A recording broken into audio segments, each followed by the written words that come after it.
Every time I take the subway, I board at the very last second before the doors close. That way I can make sure no one is following me. When I pay cash on the bus, I wrap the coins in cloth, so I do not leave a single fingerprint. There is always a leaf wedged in my front door. If anyone goes inside, I will know immediately. My room is filled with mirrors, so I can see every corner at a glance. I am terrified that one day I might die for no reason, because my job is to manufacture accidents. I specialize in triggering the butterfly effect, letting people die in accidents without ever realizing it. Today my target is Jack.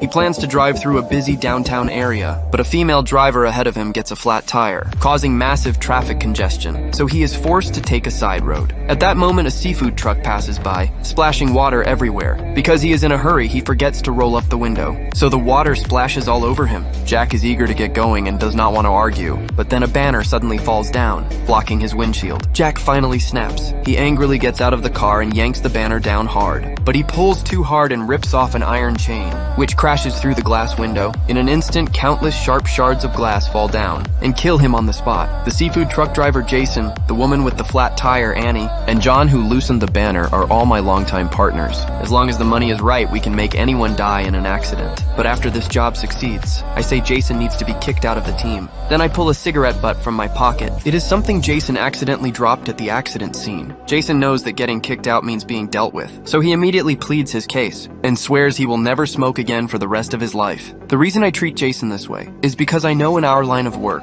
if we do not control every detail, then accidents can happen to us at any time. Soon another job comes in. The client wants to kill his paralyzed father. I then discover he bought a massive insurance policy for his dad. I know right away he is trying to commit insurance fraud, so I immediately start planning the old man's death. I memorize the old man's daily routine, and then I come up with a plan. Every night Jack takes the old man out for a walk, and they always pass under a set of power lines. As long as a conductor connects the cable to the old man, he will be electrocuted instantly. But the problem is, the rope needs water to conduct electricity, and we need a reason for the rope to be hanging there. We think about it for a long time with no answers. Then on a rainy day, I tell them to go practice flying kites outdoors. That way we can use the rain and a snapped kite string as a conductor. When everything is ready, we spread out near the old man's home, waiting for both the old man and a sudden heavy rain. But that night, Jason starts smoking again. John is confused because Jason promised to quit, but Jason does not remember that promise at all. I start to feel something is wrong, but after looking at the rain we waited so long for, I decide to go ahead with the plan. Annie immediately cuts the kite string as planned, letting the kite land perfectly on the power line. Jason's job is to block the security camera with balloons, but Jason suddenly freezes in place. I have no choice but to let John move in directly,